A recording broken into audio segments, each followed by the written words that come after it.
അതോർത്ത് ദൈവത്തിന് സ്തോത്രം ചെയ്യുകയാണ്. എൻ്റെ കുഞ്ഞനുജൻ ബിനുവാണ് അതിൻ്റെ സംവിധാനങ്ങൾ കൈകാര്യം ചെയ്യുന്നത്. അദ്ദേഹത്തോടൊപ്പമായിരിക്കുന്നതിൽ സന്തോഷമുണ്ട്.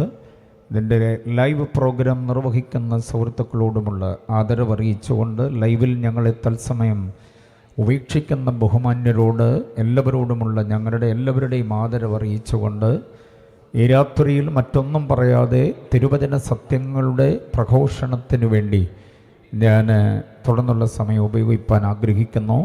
എനിക്കനുവദിച്ച് ഇനിയുള്ള ഏകദേശം 1 മണിക്കൂർ നേരം ദൈവവചനത്തിൻ്റെ മഹനീയമായ ചിന്താധാരകൾക്ക് വേണ്ടി നമ്മുടെ കാതുകളെ നമുക്ക് കൂർപ്പിക്കാം, നമ്മുടെ ചിന്തകളെ ഏകാഗ്രമാക്കാം. കർത്താവ് നമ്മോട് സംസാരിപ്പാനിടയാകട്ടെ. തേവലപ്പുറം എന്ന ഈ ദേശത്ത് പിതാക്കന്മാരിൽ നിന്നുൾക്കൊണ്ട ആർജവത്വം ഏറ്റെടുത്തുകൊണ്ട് സുവിശേഷത്തിൻ്റെ പടഹധ്വനി മുഴക്കേണ്ടതിന് ആ അനുഗ്രഹീതരായ പിതാക്കന്മാരുടെ തലമുറകൾ അവർ ചെയ്യുന്ന മഹനീയമായ ശുശ്രൂഷയ്ക്കായി ഞാൻ ദൈവത്തിന് സ്തോത്രം ചെയ്യുന്നു. സ്വാഗതം പറഞ്ഞ കർത്തൃദാസൻ, അതേപോലെ പാസ്റ്റർ ബാബു മത്തായി അവരുകൾ ഈ നാടിൻ്റെ ഗന്ധമുള്ളവരാണ് എന്നറിഞ്ഞതിൽ സന്തോഷം. അവരുടെ പിതാക്കന്മാർ ഇമ്പങ്ങളുടെ തീരമണഞ്ഞവരൊക്കെ നൽകി തന്നിട്ട് പോയ ആത്മീയാർജവത്വം അവർ ഏറ്റുകൊള്ളുന്നു. ഞാൻ ശ്രദ്ധിക്കുകയായിരുന്നു, തലമുറയായിട്ടുള്ള ആത്മീക ആർജവത്വം സുവിശേഷത്തിൻ്റെ ആ ഒരു തുടർമാനത നിലനിർത്തുവാൻ ആ കുടുംബത്തിന് കഴിയുന്നു. ആ കുടുംബത്തിലുള്ള കുഞ്ഞുങ്ങളെല്ലാം കൂടെ വന്ന് ഒരുമിച്ച് നിന്ന് പാട്ടുപാടിയപ്പോൾ ഈ ആത്മീയതയുടെ ആ ഒരു ശൗര്യം അന്യം വന്നു പോകുന്നില്ല, ഇടമുറിയുന്നില്ല. അത് തുടർമാനതയാണ് എന്നതിൽ സന്തോഷമുള്ളവർ കർത്താവിനെ സ്തുതിച്ചാട്ടെ. അതിൽ ബാബു പാസ്റ്ററുടെ മക്കൾ, പ്രത്യേകിച്ച് മകൻ ഗോഡ് വിൽ അല്ലേ, ഇളയ മകൻ, ഒരു മെറൂൺ ഷർട്ട്, വെരി ഗുഡ്. ആ കുഞ്ഞിനെ ഓർത്ത് ഞാൻ ദൈവത്തിന് സ്തോത്രം ചെയ്യുന്നു.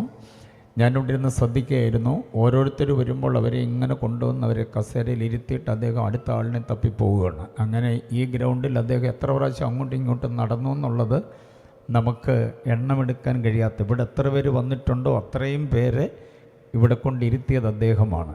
വല്യപ്പച്ചനിൽ നിന്ന് അപ്പച്ചനിലേക്കും അപ്പച്ചനിൽ നിന്ന് തന്നിലേക്കുമൊക്കെ വ്യാപരിക്കപ്പെടുന്ന ആ സുവിശേഷ ദർശനത്തിൻ്റെ ഊർജം, ആർജവത്വം നിലനിർത്തുവാൻ ദൈവം നമ്മുടെ കുഞ്ഞുങ്ങളെ ഉപയോഗിക്കുന്നു എന്നുള്ളത് വലിയ സന്തോഷകരമായ കാര്യമാണ്. ദൈവം അനുഗ്രഹിക്കട്ടെ. ഗോഡ് സൺ, ഗോഡ് വിൽ, അതുപോലെ മറ്റു കുഞ്ഞുങ്ങൾ, പാടിയ പെൺകുഞ്ഞുങ്ങളടക്കം എല്ലാവർക്കും ഞാൻ ഗ്രാൻഡ് സല്യൂട്ട് നൽകുകയാണ്, ബിഗ് സല്യൂട്ട് നൽകുകയാണ്. ദൈവം അവരെ അനുഗ്രഹിക്കട്ടെ. കർത്താവിൻ്റെ ദാസൻ ബാബു മത്തായി അവരുകൾക്ക് ദൈവം കൊടുത്ത ദർശനമാണല്ലോ ഈ കൺവെൻഷൻ. അതിനൊരിടമൊരുക്കുവാൻ ബഹുമാന്യ സാറ് അദ്ദേഹത്തിൻ്റെ ഉത്തരവാദിത്വത്തിൽപ്പെട്ട് ഈ പ്രോപ്പർട്ടി കൊടുത്തു എന്നുള്ളത് സന്തോഷമാണ്.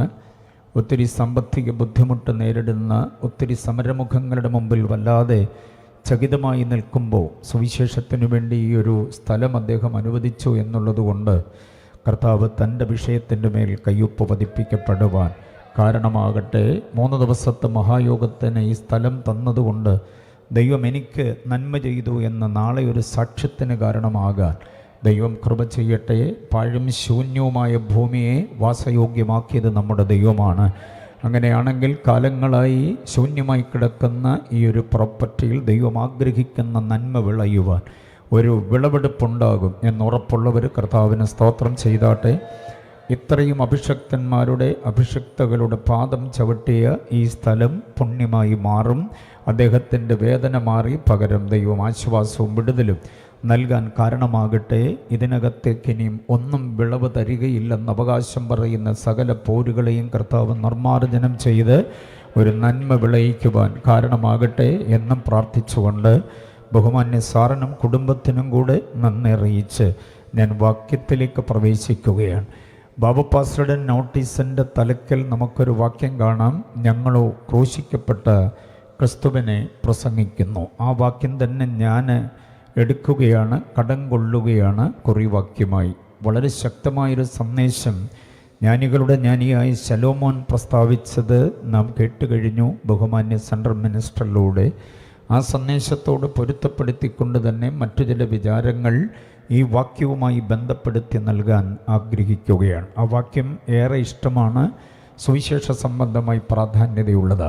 ഈ ശബ്ദപരിധിക്കുള്ളിൽ വെളിയിൽ ശ്രദ്ധിക്കുന്ന അനവധി ആളുകളുണ്ട്. ഇലക്ഷൻ്റെ ചൂടും ചൂരും നിലനിൽക്കുന്ന ഈ ദിവസങ്ങളിൽ തലങ്ങം വിലങ്ങം പായുന്ന ഓരോ വാഹനങ്ങളും ഉതിർത്തുവിടുന്ന വാഗ്ദോരണികൾ അടുത്ത പഞ്ചായത്ത് മെമ്പറെ ആരായിരിക്കണമെന്നുള്ളതിനെക്കുറിച്ച് ഉള്ള ശക്തമായ ആലോചനകളാണ്. ആ പ്രസ്താവനകളെയൊക്കെ നമ്മൾ സ്വീകരിക്കുന്നു. പക്ഷേ നാട്ടുകാരോട് ഞങ്ങൾക്ക് ചോദിക്കാനുള്ളൊരു ചോദ്യം, നിങ്ങൾ ആരെ തിരഞ്ഞെടുക്കുമെന്നുള്ളതാണ്. അത് ബ്ലോക്ക് പഞ്ചായത്തിലേക്ക്, ജില്ലാ പഞ്ചായത്തിലേക്ക്, ഗ്രാമപഞ്ചായത്തിലേക്ക് ആരെ തിരഞ്ഞെടുക്കുമെന്നുള്ളതല്ല. നിങ്ങളുടെ ജീവിതത്തിൻ്റെ കടുത്ത യാതനകളിൽ നിന്ന് വിമുക്തി പ്രാപിക്കാൻ നിങ്ങൾ ആരെ തിരഞ്ഞെടുക്കും?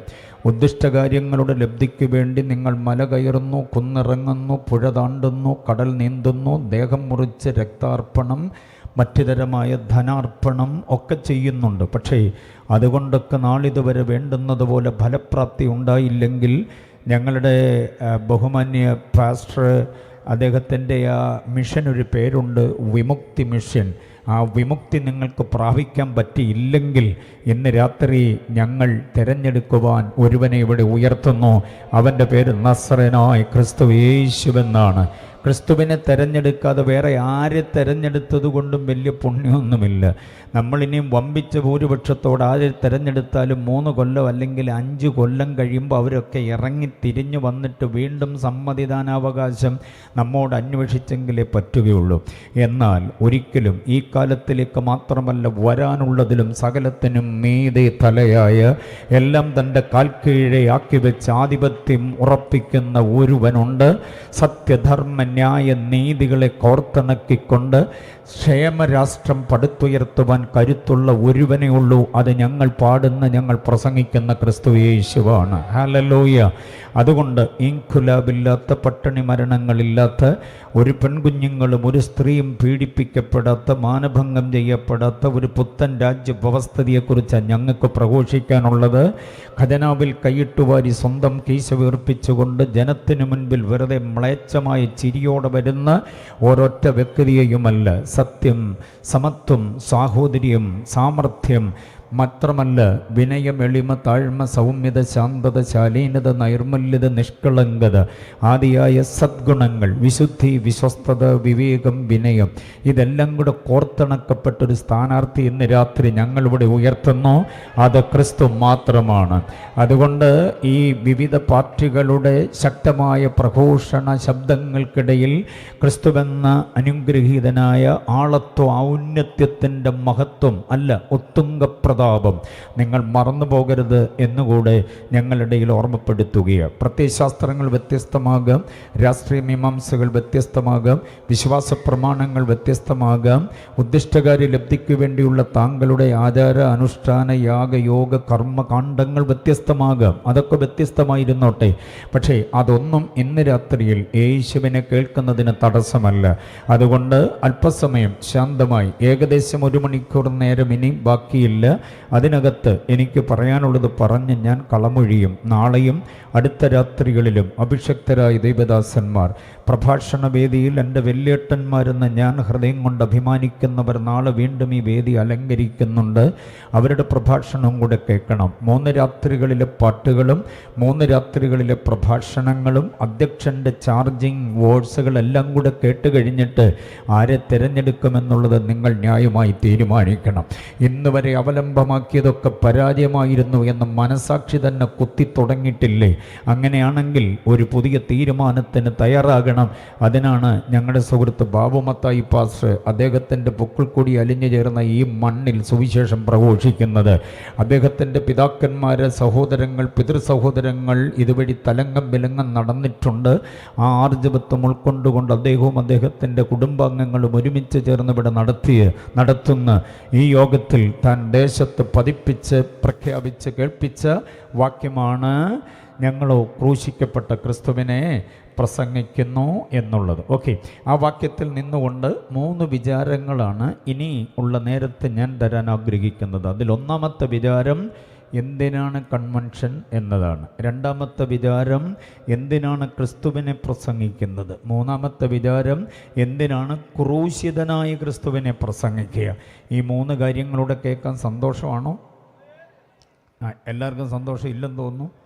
സന്തോഷമുള്ള ഒരു കർത്താവിനെ സ്തുതിച്ചാട്ടെ. ചിലരിങ്ങനെ അമ്പരന്നിരിക്കും, 3 കാര്യം കൂടെ പറഞ്ഞിട്ട് പുള്ളി എപ്പോൾ ഇറങ്ങും എന്നുള്ളതാണ്. അങ്ങനൊന്നും പേടിക്കേണ്ട കാര്യമില്ല. എന്തായാലും 10-12 മണിക്ക് മുമ്പേ തീർക്കും. ഓക്കെ, അങ്ങനെ ഒരു സന്തോഷത്തോടെ പ്രാർത്ഥനയോടെ ഇരിക്കാം. സംഘാടകർ എന്നോട് പറഞ്ഞിട്ടുണ്ട് എപ്പോഴാണ് നിർത്തേണ്ടതെന്നുള്ളത്. ആ സമയത്ത് ഞാൻ അവസാനിപ്പിക്കാം. നമ്മുടെ അനുഗ്രഹീതരായ ഗായക സംഘത്തിൻ്റെ 1-2 പാട്ടുകൂടൊക്കെ കേട്ട് നമുക്ക് മടങ്ങുന്നത് സന്തോഷമായിരിക്കുമല്ലോ. ഓക്കെ, നമുക്ക് തുടങ്ങാം.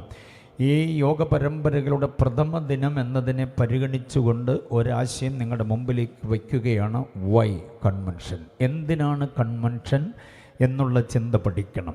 ഇലക്ഷൻ്റെ കൺവെൻഷനുകൾ അങ്ങിങ്ങായി നടക്കുന്നുണ്ട്, ബോധവൽക്കരണ കൺവെൻഷനുകൾ. പക്ഷേ അതിനിടയ്ക്ക് ഞങ്ങൾ ഈ പാട്ടും കൊട്ടുമായിട്ടൊക്കെ എന്തിനാണ് ഇങ്ങനൊരു കൺവെൻഷൻ വെച്ചിരിക്കുന്നത് എന്ന് ചിന്തിക്കുന്നവരോട് പ്രഥമ രാത്രിയിൽ ഉത്തരം പറയണം. അതുകൊണ്ട് അതിൻ്റെ ന്യായമായ അനുബന്ധങ്ങൾ ഞാൻ പറയാം. Y convention? എന്തിനാണ് കൺവെൻഷൻ എന്ന് ചോദിച്ചാൽ ഉത്തരം 1, 2, 3, 4 അക്കമിട്ട് പറയാൻ ഒത്തിരിയുണ്ട്. അതിൽ പ്രാധാന്യമായതൊന്ന് ഞാൻ പറയാം. കൺവെൻഷൻ ഫോർ കൺവിക്ഷൻ എന്നതിനാണ്. കൺവിക്ഷൻ എന്ന പദത്തിൻ്റെ അർത്ഥം അവബോധം, ദൃഢാവബോധമുണ്ടാകാൻ വേണ്ടിയാണ്. മനസ്സിലാകുന്നുണ്ടോ?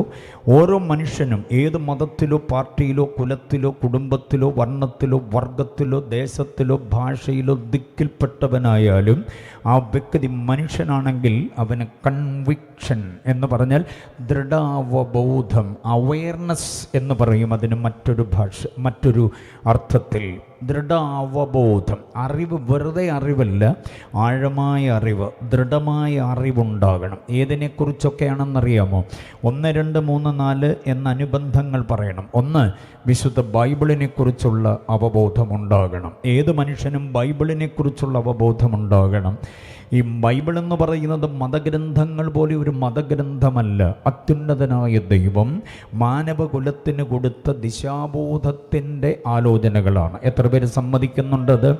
എങ്ങനെ ജീവിക്കണം, എങ്ങനെ ജീവിക്കരുത്, എന്ത് തള്ളണം, എന്ത് കൊള്ളണം, എന്ത് വേണ്ട, എന്ത് വേണം, എന്താകണം, എന്തായിക്കൂടെ, ആരോടുകൂടെ ആകണം, ആരോടുകൂടെ ആകരുത്, കഴിപ്പ്, കുടിപ്പ്, ഉടുപ്പ്. മനസ്സിലായോ? മുട്ടിത്തട്ടി ഉരുമി ഒരഞ്ഞു നടക്കുന്ന മനുഷ്യന് അബദ്ധം വന്നു പോകാതിരിക്കും ിന് എങ്ങനെ ജീവിക്കണമെന്നതിനുള്ള അനുഗ്രഹിത നിർദ്ദേശങ്ങളാണ് വിശുദ്ധ ബൈബിൾ എന്നുള്ളത്.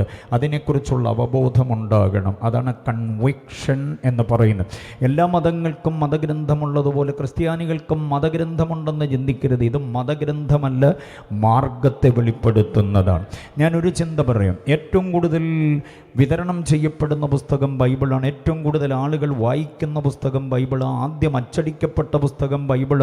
ഏറ്റവും അധികം ആക്രമിക്കപ്പെട്ട പുസ്തകം ബൈബിളാണ്. ഏറ്റവും അധികം അതിജീവന ശേഷിയുള്ള പുസ്തകം ബൈബിളാണ്. മറ്റൊരു പ്രധാന ചിന്ത പറയാം.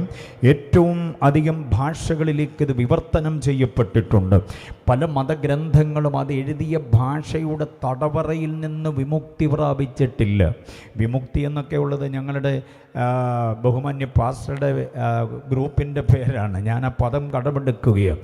വിവിധ മതഗ്രന്ഥങ്ങളും സംസ്കൃതം, തമിഴ്, അതേപോലെ മറ്റിതര ഭാഷകളിലൊക്കെ എഴുതപ്പെട്ടിട്ടുള്ള പല മതഗ്രന്ഥങ്ങളും ആ എഴുതപ്പെട്ട ഭാഷയുടെ തടവറയിൽ നിന്ന് പരോള് പോലും കിട്ടാതെ അതിനകത്ത് അടിമത്വത്തിൽ കഴിയുമ്പോൾ എഴുതപ്പെട്ട എബ്രായ, ഗ്രീക്ക് ഭാഷകളുടെ തടവറയിൽ നിന്ന് പുറത്തു വന്ന് ലോകത്തിലുള്ള 3000-ലധികം ഭാഷകളിലേക്ക് വിവർത്തനം ചെയ്യപ്പെട്ട ഏക ഗ്രന്ഥം വിശുദ്ധ ബൈബിളാണ്.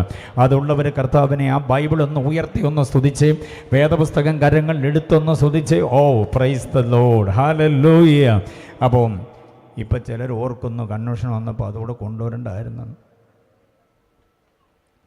വേദോസം ഇല്ലാതെ കൺവെൻഷന് വന്ന പുള്ളികൾക്ക് ഇങ്ങനൊരു ചോദ്യം ഇന്നത്തെ പ്രസംഗം ചോദിക്കുമെന്ന് സ്വപ്നേബി വിചാരിച്ചില്ല. ഇനി നാളെ വരാൻ പോകുന്നത് പാറമുക്കിന് പ്രസംഗിക്കാൻ വരുന്നത് പാറയ്ക്കൽ ജോയി പാസ്റ്ററാണ്. ഇതിനേക്കാൾ കനത്തതും കൊണ്ടേ പുള്ളി വരുള്ളൂ. അതുകൊണ്ട് പുസ്തകം കൊണ്ട് വരണേ നാളെ. അതുകൊണ്ട് ഓക്കെ, പ്രൈസ് ദ ലോർഡ്.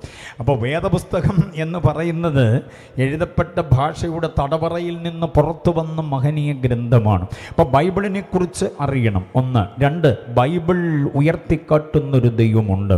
ആ ദൈവത്തെ അറിയണം. ആ ദൈവം മനുഷ്യൻ്റെ സങ്കല്പമല്ല, മനുഷ്യൻ്റെ ശില്പചാതുര്യതയിലുള്ള ദൈവമല്ല, മനുഷ്യൻ്റെ ആവാഹനത്തിൽ കുടിയിരിക്കുന്ന ദൈവമല്ല. ആ ദൈവം ഒഴുകുന്ന പുഴയോ, ആ ദൈവം വീശിയടിക്കുന്ന കാറ്റോ, ആ ദൈവം പടർന്നു കത്തുന്ന തീയോ അല്ല.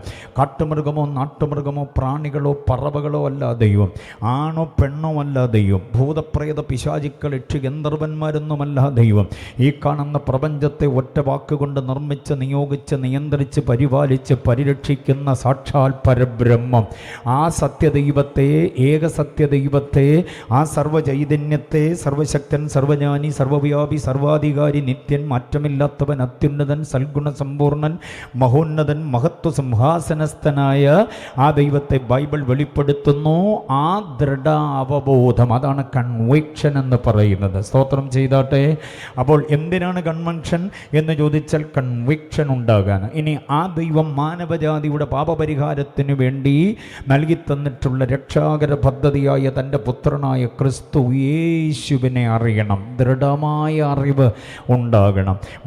മനുഷ്യനെ അറിയണം. മനുഷ്യനെന്ന് പറഞ്ഞാൽ ചുമ്മാതെ ചപ്പാത്തിക്കും ചിക്കനും കഞ്ഞിയും കറിയും കാച്ചിൽ ചേന ചേമ്പ് ആദിയായതെല്ലാം കൂടെ കൂടിക്കഴിച്ച് ഇങ്ങനെ എന്തെങ്കിലുമൊക്കെ പൊട്ടി പ്രാപിച്ച് പോകേണ്ടവനല്ല. മനുഷ്യനെക്കുറിച്ച് വേദപുസ്തകം വെളിപ്പെടുത്തുന്ന മഹത്തായൊരു ചിന്തയുണ്ട്. Know you not that you are the temple of God. നിങ്ങൾ അറിയുന്നില്ലയോ നിങ്ങൾ ദൈവത്തിൻ്റെ മന്ദിരമാണ്. കുത്തിക്കൊല്ലാനും വെട്ടിനുറുക്കാനും ബോംബിട്ട് തകർക്കാനും നമുക്ക് അനുവാദമില്ല. അങ്ങനെ ഒരുവനെ വേറൊരുവൻ തകർക്കുമ്പോൾ അവൻ തകർക്കുന്നതൊരു മനുഷ്യനെയല്ല, ഒരു പള്ളിയാണെന്നറിയണം. ദൈവം വസിപ്പാൻ ആഗ്രഹിച്ച ഒരു ക്ഷേത്രത്തെ, ദൈവം വസിപ്പാൻ ആഗ്രഹിച്ച ഒരു മോസ്കിനെ, ദൈവം വസിപ്പാൻ ആഗ്രഹിച്ച ഒരു അമ്പലത്തെയാണ് അവൻ കത്തികൊണ്ട് കുത്തി മലർത്തിയത്, ബോംബിട്ട് കത്തിക്കരിച്ചതെന്ന് നാം അറിയണം. ഈ ബോധമില്ലാതെ മനുഷ്യൻ കാട്ടിക്കൂട്ടുന്ന ഭ്രാന്തമായിരിക്കുന്ന ചില ഏർപ്പാടുകൾക്ക് അവനെ ബോധവൽക്കരിക്കുവാൻ, അവന് കൺവിക്ഷൻ കൊടുക്കുവാൻ ഒറ്റ നടപടിയുള്ളൂ, സുവിശേഷ പ്രസംഗമാണ്. അതിനാൽ ഞങ്ങൾ കപ്പക്കാലായാലും ഇതുപോലെ ഒഴിഞ്ഞുകിടക്കുന്ന ഇടങ്ങളിലും നാൽക്കവലകളിലും ഇടവഴികളിലും പെരുവഴികളിലും മുക്കവലകളിലും കോളനികളിലും പട്ടണപ്രാന്തങ്ങളിലുമൊക്കെ ആളുകൂടി നിൽക്കാൻ സാധ്യതയുള്ളിടത്തൊക്കെ കൺവെൻഷൻ നടത്തുന്നതിൻ്റെ കാരണം കൺവിക്ഷൻ ഉണ്ടാകുക. താങ്കളുടെ ശരീരം മദ്യത്തിനും മയക്കുമരുന്നിനും ലഹരി പദാർത്ഥത്തിനും വിട്ടുകൊടുക്കരുത്. കുത്തഴിഞ്ഞ ലൈംഗികതയ്ക്ക് വിട്ടുകൊടുക്കരുത്. ആഭാസത്തരങ്ങൾക്ക് വൃത്തികേടുകൾക്ക് വിട്ടുകൊടുക്കരുത്. ഇത് പവിത്രമായി പരിപാവനമായി അനന്യമായി നീതിയായി കാത്തുകൊള്ളണമെന്നുള്ള അവബോധം, അതാണ് conviction.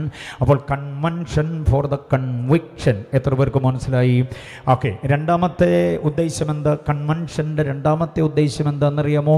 Convention for the conversion എന്നതാണ്. എന്ന് പറഞ്ഞാൽ പരിവർത്തനമുണ്ടാകണം. വ്യക്തികൾക്ക് പരിവർത്തനമുണ്ടാകണം. മതപരിവർത്തനമല്ല ഞങ്ങൾ ഉദ്ദേശിക്കുക, മനപരിവർത്തനമാണ്. കൺവെൻഷൻ്റെ ഉദ്ദേശം മതപരിവർത്തനമല്ല. മതപരിവർത്തനമൊന്നും ഞങ്ങൾ നടത്തുന്നില്ല. മതപരിവർത്തനം നടത്താൻ ഇവിടെ വേറെ ആളുകൾ ഇഷ്ടം പോലുണ്ട്. പിന്നെ ഞങ്ങൾ എന്തിനാണ് നടത്തുന്നത്? ഞങ്ങൾ നടത്തുന്ന പാട്ടിൻ്റെ, പ്രാർത്ഥനയുടെ, പ്രസംഗത്തിൻ്റെ ഒക്കെ ആത്യന്തികം, the ultimate purpose of convention എന്ന് പറയുന്നത് കൺവേർഷനാണ്. അത് മനസ്സിൻ്റെ പരിവർത്തനമാണ്. മനസ്സിലായില്ലേ?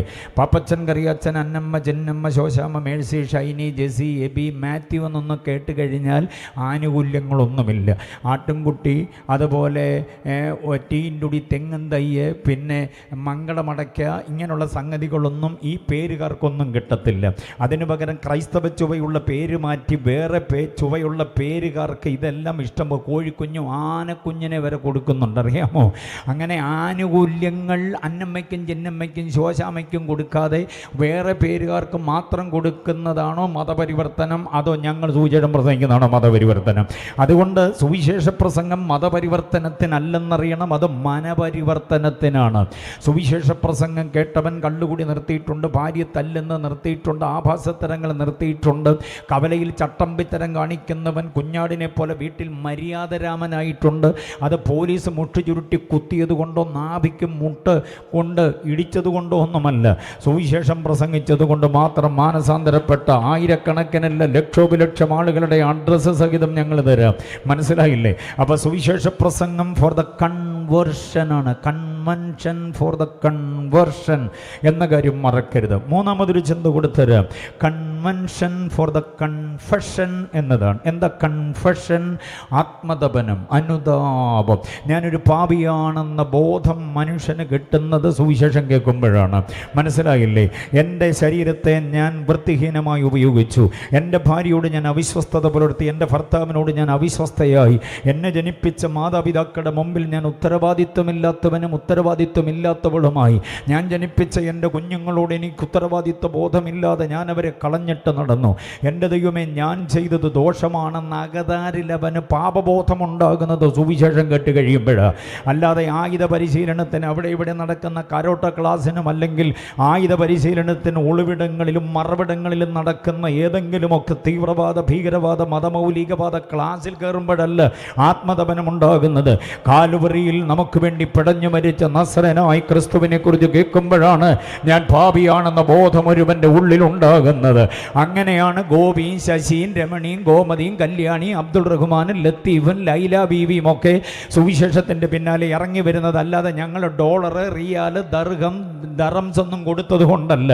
ആത്മതപനമാകത്തുണ്ടായപ്പോൾ ക്രിസ്തു അവരെ തലോടി, കർത്താവ് അവരെ ഇറുകെ പുണർന്നു, കർത്താവ് അവരുടെ കണ്ണുനീരൊപ്പി, കർത്താവ് അവരുടെ ജീവിത സമരമുഖങ്ങളിൽ നിന്ന് അവരെ വിടുവിച്ചു. അവർക്കങ്ങനെ കൺഫഷൻ ഉണ്ടായി, അഥവാ ആത്മതപനമുണ്ടായി. അപ്പോൾ കൺവെൻഷൻ ആത്മതപനത്തിന് വേണ്ടിയാ. വിശ്വസിക്കുന്നവരെ എത്ര പേരുണ്ട്? കരങ്ങൾ ഉയർത്തി കർത്താവിനെ സ്തുതിച്ചാരെ തേവല പുറത്തും അത് സംഭവിപ്പാനിടയാകട്ടെ. ഹല്ലേലൂയ. അടുത്ത ഒരു ചിന്ത കൂടെ പറയാം. എന്തിനാ convention? Convention for the commitment ആണ്. എന്ന് പറഞ്ഞാൽ ഒരു വ്യക്തിക്ക് സമ്പൂർണ്ണ സമർപ്പണമുണ്ടാകണം. ധാർഷ്ട്യം, ധിക്കാരം, താൻപോരിമ, അഹന്ത, അഹങ്കാരം അടക്കമുള്ള കാര്യങ്ങളോടെ ആമ്പട ഞാൻ എന്ന ഭാവത്തിൽ മുൻപോട്ട് പോകുന്നവൻ, അപ്പനെ അവഗണിച്ചുകൊണ്ട്, അമ്മയെ അവഗണിച്ചുകൊണ്ട്, അധ്യാപകനെ അവഗണിച്ചുകൊണ്ട്, ആത്മീയ നേതൃത്വത്തെ അവഗണിച്ചുകൊണ്ട് വെറുതെ ഞാൻ എന്ന ഭാവത്തിൽ നടക്കുന്ന വ്യക്തികളുണ്ട്. അവർക്ക് വിനയം, എളിമ, താഴ്മ, സൗമ്യത ഉണ്ടാകാൻ ഒറ്റ വഴിയുള്ളൂ, സുവിശേഷം കേൾക്കണം.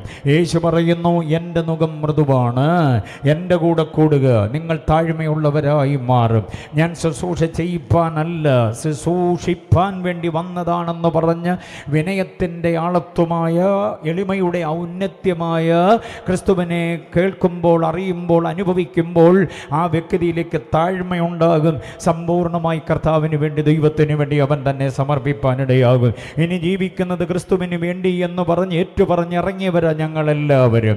ഒരുപക്ഷെ ക്രിസ്തുവിലേക്ക് ഇറങ്ങുന്നതിന് മുൻപ് ഞങ്ങളുടെയൊക്കെ പൂർവ്വകാല ചരിത്രത്തിനകത്ത് കള്ളുണ്ടായിരുന്നു, കഞ്ചാവുണ്ടായിരുന്നു, മറ്റിതര ദോഷങ്ങളൊക്കെ ഉണ്ടായിരുന്നു, പോലീസ് തേടി വന്ന കാലമുണ്ടായിരുന്നു, ഒളിവിടങ്ങൾ അന്വേഷിച്ചു പോയ കാലങ്ങൾ ഞങ്ങൾക്കുമുണ്ടായിരുന്നു. പക്ഷേ ഞാൻ ഈ പറഞ്ഞ 4 കാര്യങ്ങളുണ്ടല്ലോ, ഏതൊക്കെ? കൺവിക്ഷൻ, അതേപോലെ കൺവേർഷൻ, അതുപോലെ കൺഫഷൻ, അതുപോലെ കമ്മിറ്റ്മെൻറ്റ്. ഇത് 4ഉം കൂടെ സമഞ്ജസമായി സമ്മേളിക്കപ്പെട്ടപ്പോൾ ഞങ്ങൾ ദൈവമക്കളായി തീരുകയായിരുന്നു.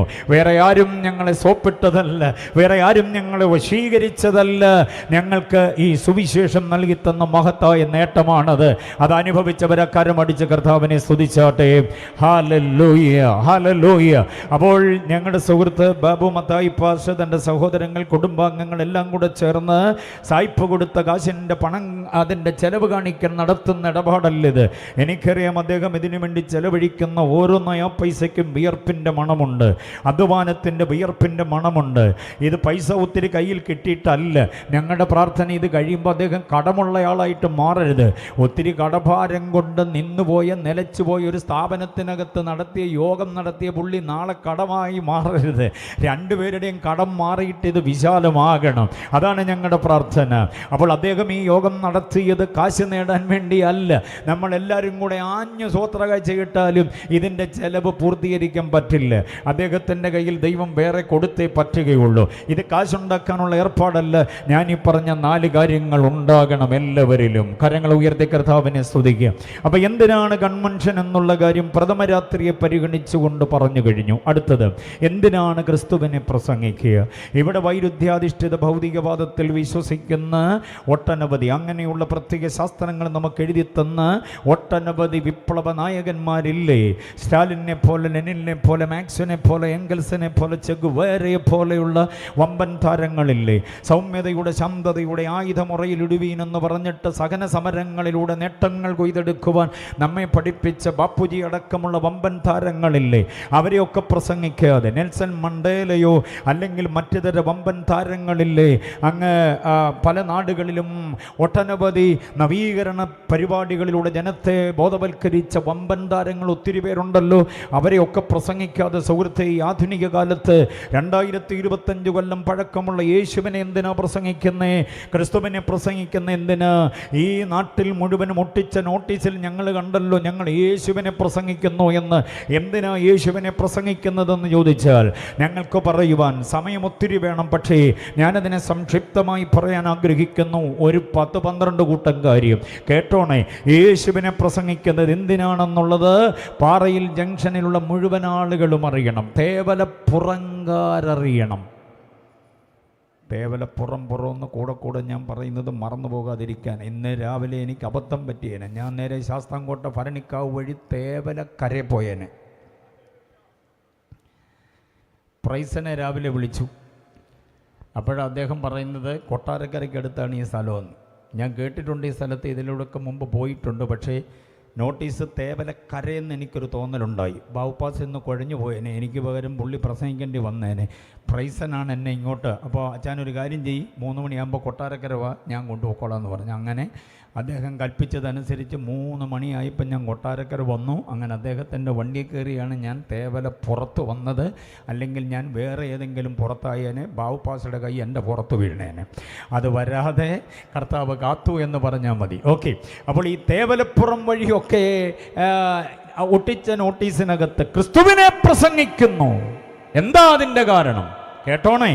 ക്രിസ്തുവിനെ പ്രസംഗിക്കാൻ ഞങ്ങളുടെ കുഞ്ഞുങ്ങൾ പാടിയ, ഞങ്ങളുടെ അനുഗ്രഹിത ഗായകന്മാരെല്ലാവരും പാടിയ പാട്ടുകളിനകത്തെല്ലാം ക്രിസ്തുവാണല്ലോ മുഴച്ചുമുറ്റി നിന്ന് അനുഗ്രഹിതമായിരിക്കുന്ന ആശയത്തിൻ്റെ സമ്പുഷ്ടത.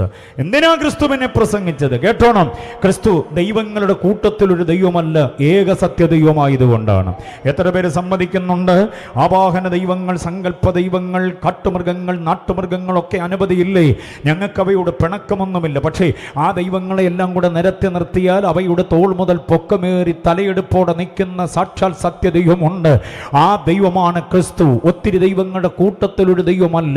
നിങ്ങളുടെ സമസ്ത പ്രശ്നങ്ങൾക്ക് പരിഹാരം തരുവാനും ജീവിതത്തിൻ്റെ അനുഗ്രഹിത വഴികളിലേക്ക് നിങ്ങളെ നടത്തുവാനും കഴിയുന്ന ഒരേ ഒരു ദൈവം, അതാണ് ക്രിസ്തു. അതുകൊണ്ടാണ് ഞങ്ങൾ ക്രിസ്തുവിനെ പ്രസംഗിക്കുന്നത്. രണ്ടാമത്തെ ചിന്ത കേട്ടോണം. ക്രിസ്തു കർത്താക്കന്മാരുടെ കൂട്ടത്തിലൊരു കർത്താവല്ല, ക്രിസ്തുവാണ് ഏക കർത്താവ്. എത്ര പേര് സമ്മതിക്കുന്നുണ്ട്? ഒത്തിരി കർത്താക്കന്മാരുണ്ട്. നമ്മുടെ പ്രസിഡന്റ്, പ്രധാനമന്ത്രി, സുപ്രീം കോടതി ജഡ്ജ്, ഹൈക്കോടതി ജഡ്ജ്, നമ്മുടെ മുഖ്യമന്ത്രിമാർ, ഗവർണർമാർ, MLA മാർ, MP മാർ, എന്തിന് പഞ്ചായത്ത് പ്രസിഡന്റ് മുതൽ പഞ്ചായത്ത് മെമ്പർ വരെയുള്ളവരെ അതാത് മേഖലകളിലെ കർത്താക്കന്മാര്. അവരെയൊക്കെ നമ്മൾ ആദരിക്കുന്നുണ്ട്. പക്ഷേ ഈ കർത്താക്കന്മാരുടെ എല്ലാം മടങ്ങുകയും നാവ് ഏറ്റുപാടുകയും ചെയ്യുന്ന ഒരേ ഒരു കർത്താവുണ്ട്. ആ കർത്താവ് ക്രിസ്തു തന്നെയാണ്. മനസ്സിലായോ? ആ ക്രിസ്തുവിനെ ഞങ്ങൾ ആദരിക്കുന്നു എന്ന് മാത്രമല്ല, ആ ക്രിസ്തുവിനെ ഞങ്ങൾ ആരാധിക്കുന്നു. ലോകത്തിലെ ഒറ്റ കർത്താക്കന്മാരെ ഞങ്ങൾ ആരാധിക്കുന്നില്ല, ആദരിക്കുന്നുണ്ട്.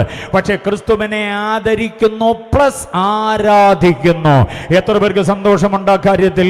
ക്രിസ്തു ആരാധ്യനായ, ആദരണീയനാണ് എന്ന് നാം അറിയണം. അതാണ് ക്രിസ്തുവിനെ പ്രസംഗിക്കുന്നത്. മൂന്നാമത്തെ കാര്യം കേൾക്കൂ.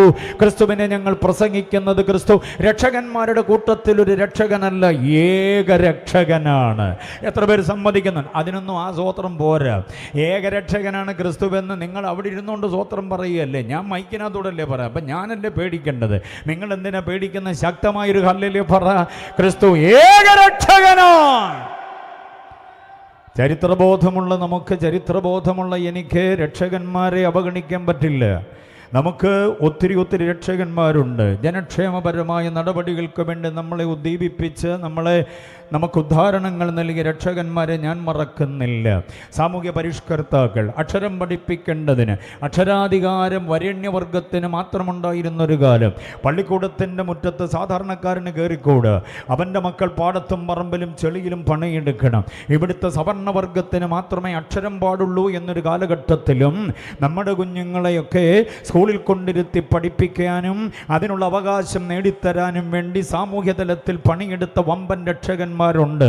തമ്പ്രാക്കന്മാരുടെ ആധിപത്യകാലങ്ങളിൽ രാവിലെ മുതൽ വൈകുന്നേരം വരെ പണിയെടുത്താൽ അർഹമായ കൂലി കൊടുക്കാതെ തമ്പ്രാൻ തരുന്ന ഒരു നാളികേരമോ ഒരു മൂട് കപ്പയോ ഒരു നാഴി നെല്ലോ കൊണ്ട് വീട്ടിൽ പൊക്കോണം തിരിഞ്ഞു നിന്ന് കൂലി ചോദിക്കാൻ പറ്റാത്തൊരു കാലമുണ്ടായിരുന്നു. പക്ഷേ ആ തമ്പ്രാൻ്റെ മുഖത്ത് നോക്കി വിരൽ ചൂണ്ടിക്കൊണ്ട് എനിക്കിത് പോരാ തമ്പ്ര, എനിക്ക് ഇത്ര രൂപ വേണമെന്ന് തൻ്റെ ഇടത്തോടെ പറയാൻ സാധാരണക്കാരനെ പ്രേരിപ്പിച്ച സാമൂഹ്യ പരിഷ്കർത്താക്കൾ ഒത്തിരി പേരുണ്ട്. അവരൊക്കെ രക്ഷകന്മാരാ. പക്ഷേ ആ ഇടം നമുക്ക് നൽകിയ ബഹുമാന്യ സാറടക്കമുള്ളവരിവിടെ ശ്രദ്ധിക്കുന്നുണ്ട്. ഞാൻ പറയാൻ ആഗ്രഹിക്കുന്നത്, ജീവിതത്തിൽ അനുഭവിക്കുന്ന വിഷമവൃത്തങ്ങളിൽ നിന്ന് വിടിവിക്കുവാൻ കഴിയുന്ന ഒരേ ഒരു രക്ഷകനേ ഉള്ളൂ. അവൻ്റെ പേര് നസറേനായ ക്രിസ്തുവെന്നാണ്. അതുകൊണ്ടാണ് ഞങ്ങൾ ക്രിസ്തുവിനെ പ്രസംഗിക്കുന്നത്. ബോധ്യമായവർ കർത്താവിനെ സ്തുതിക്കട്ടെ.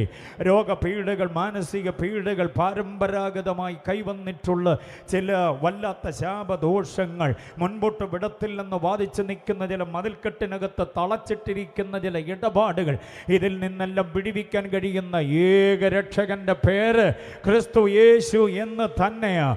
അതുകൊണ്ടാണ് ഞങ്ങൾ ക്രിസ്തുവിനെ പ്രസംഗിക്കുക. കേൾക്കണോ? നാലാമത്തേത്, ഒത്തിരി അവതാരങ്ങളുടെ കൂട്ടത്തിൽ ഒരു അവതാരമല്ല യേശു. യേശുവാണ് ഏക അവതാരം. എത്ര പേര് വിശ്വസിക്കുന്നുണ്ട്? നല്ലത് ചെയ്യുവാൻ ഇറങ്ങി വന്ന, അതാണ് അവതാരമെന്ന പദത്തിൻ്റെ തനിമയാർന്ന അർത്ഥം. സതുദ്ദേശത്തിനായി ഇറങ്ങി വരിക. യേശുവാരുടെയും ജീവൻ എടുക്കാനല്ല വന്നത്, സമൃദ്ധിയായി ജീവൻ തരാനാണ് വന്നത്. ആത്മിക ജീവൻ സകലർക്കും പകർന്നു തരുവാനാണ് യേശു വന്നത്. യോഹന്നാൻ 10:10 പറയുന്നു, ഞാൻ വന്നു ജീവൻ തരേണ്ടതിന്, സമൃദ്ധിയായി ജീവൻ തരേണ്ടതിന്. ആ ജീവൻ പ്രാപിച്ചവർക്ക് സ്വതന്ത്രം പറയാൻ പറ്റത്തുള്ളൂ. യേശു അവതാരങ്ങളുടെ കൂട്ടത്തിലെ അവതാരമല്ല, ഏക അവതാരമാണ്. കേൾക്കണോ? അഞ്ചാമത്തേത്, യേശു ആരാണ്? എന്തിനാണ് യേശുവിനെ പ്രസംഗിക്കുക? യേശു മധ്യസ്ഥന്മാരുടെ കൂട്ടത്തിലൊരു മധ്യസ്ഥനല്ല, യേശു ഏക മധ്യസ്ഥനാണ്. ഞാൻ ഈ പറയുന്ന ഓരോ ചിന്തകളുടെ കൂട്ടത്തിൽ ഏകൻ ഏകൻ ഏകൻ എന്നുണ്ട്. അത് യേശു മാത്രം ചേർന്ന വസ്തുതയാണ്. രക്ഷണ്യ പ്രവൃത്തിയും യേശു മാത്രമാണ് ചെയ്യുന്നത്. ഞങ്ങളിത് പണ്ട് പുരാതന കാലം മുതലേ പാടിയും പറഞ്ഞും വന്നത് രക്ഷകൻ യേശു മാത്രമാണെന്ന്. അന്നേരം വേറെ ചിലർ ഞങ്ങൾക്കെതിരായി പറഞ്ഞു, അല്ല സഹരക്ഷകയും കൂടെ ഉണ്ടെന്ന്. ഈ അടുത്ത സമയത്ത് ബോധമായത് സഹരക്ഷക മറിയ സഹരക്ഷകയല്ല, യേശു മാത്രമാണ് രക്ഷകൻ എന്നുള്ളത്. ഇനിയും ബോധം കിളിച്ച് വരട്ടെ എന്നാണ് ഞങ്ങളുടെ പ്രാർത്ഥന. വേറെ പല കാര്യത്തിലും ബോധം ഉണ്ടായേ പറ്റൂ. പല കാര്യത്തിലും ഉപദേശവർഗം കവലെ നിന്നുകൊണ്ട്, ഒരുക്കപ്പെട്ട ഇടത്ത് നിന്നുകൊണ്ട് യേശു മാത്രമാണ് ഏക രക്ഷകൻ, യേശു മാത്രമാണ് ഏക മധ്യസ്ഥൻ എന്ന് പറഞ്ഞപ്പോൾ അത് ഉപദേശിമാരുടെ വയറ്റിപ്പഴപ്പാന്ന് മനസ്സിലായി. ഇപ്പോൾ ആദരണീയനായിരിക്കുന്ന ബഹുമാനപ്പെട്ട പോപ്പ് വിളിച്ചു പറഞ്ഞു മറിയ സഹരക്ഷകയല്ല എന്ന് പറഞ്ഞപ്പം അത് അംഗീകരിച്ചേ പറ്റുള്ളൂ. ആ വെളിപ്പാടിനെ ഓർത്ത് ഞാൻ കർത്താവിന് സ്തോത്രം ചെയ്യുകയാ. ഏക മധ്യസ്ഥൻ എൻ്റെ യേശു മാത്രമാണ്. എത്ര പേര് വിശ്വസിക്കുന്നുണ്ട്? ഞങ്ങൾ ക്രിസ്തുവിനെ പ്രസംഗിക്കുന്നത് ക്രിസ്തു മധ്യസ്ഥന്മാരുടെ കൂട്ടത്തിൽ ഒരു മധ്യസ്ഥനായതുകൊണ്ടല്ല, ഏക മധ്യസ്ഥനായതുകൊണ്ട് ഞങ്ങൾക്ക് പ്രസംഗിച്ചേ പറ്റൂ. മുൻപോട്ട് വീണ് ജാഗണ്ട വന്നാലും ഞങ്ങൾ പാടുകയും പ്രസംഗിക്കുകയും ചെയ്യുന്നു, യേശു ഏക മധ്യസ്ഥനാണ്. ഹല്ലേലൂയ. തീർന്നില്ല, അടുത്ത ചിന്ത കേൾക്കണം. യേശു എന്ന് പറയുന്നത് ഏക ആരാധ്യനാണ്. ഒത്തിരി ആരാധ്യന്മാരുടെ കൂട്ടത്തിൽ ഒരു ആരാധ്യനല്ല. ആരാധിക്കാൻ ഒത്തിരി സംഗതികളുണ്ട് പലർക്കും. ഇവിടെ ഉണ്ടാക്കി വെക്കപ്പെട്ട വിഗ്രഹങ്ങളെ ആരാധിക്കുന്നു, ഉദിച്ചു നിൽക്കുന്ന സൂര്യനെ, പിന്നെ രാത്രിയിൽ മാത്രം തെളിയുന്ന ചന്ദ്രനെ, നക്ഷത്രങ്ങളെ ആരാധിക്കുന്നു, ഒഴുകുന്ന പുഴയെ ആരാധിക്കുന്നു, വീശിയടിക്കുന്ന കാറ്റിനെ ആരാധിക്കുന്നു, തീയെ തൊഴുതുകൊണ്ട് നിൽക്കുന്നവരുണ്ട്, വന്യമൃഗങ്ങളുടെ മുമ്പിൽ കുമ്പിട്ട് നിൽക്കുന്നവരുണ്ട്, ഇഴഞ്ഞു വരുന്ന പാമ്പ്, ഓടി വരുന്ന മറ്റു പല മൃഗങ്ങൾ, പറന്നു വരുന്ന പ്രാണികളെ ഒക്കെ കുമ്പിടുന്നവരുണ്ട്. എന്നാൽ ഇന്ന് രാത്രി ഞങ്ങൾ പറയുന്നു, ഇവയൊക്കെ സൃഷ്ടിച്ചവനാണ് യഥാർത്ഥ ആരാധ്യൻ. വേദപുസ്തകം വെളിപ്പെടുത്തുന്ന ഒരു വാക്യമുണ്ട്, നിന്റെ ദൈവമായ കർത്താവിനെ മാത്രമേ ആരാധിക്കാവൂ. ആ മാത്രമെന്ന പദത്തിന് മൂല്യം കൊടുക്കുന്നവർക്ക് സ്വത്രം പറയാൻ അവകാശമുണ്ട്. നിന്റെ ദൈവമായ കർത്താവിനെ മാത്രമേ, വേറെ ഒന്നിനെയും ആരാധിക്കാൻ പാടില്ല. ആണിനെയും പെണ്ണിനെയും ആരാധിക്കരുത്, മണ്ണിനെ ആരാധിക്കരുത്, വേറെ ഒന്നിനെയും ആരാധിക്കരുത്.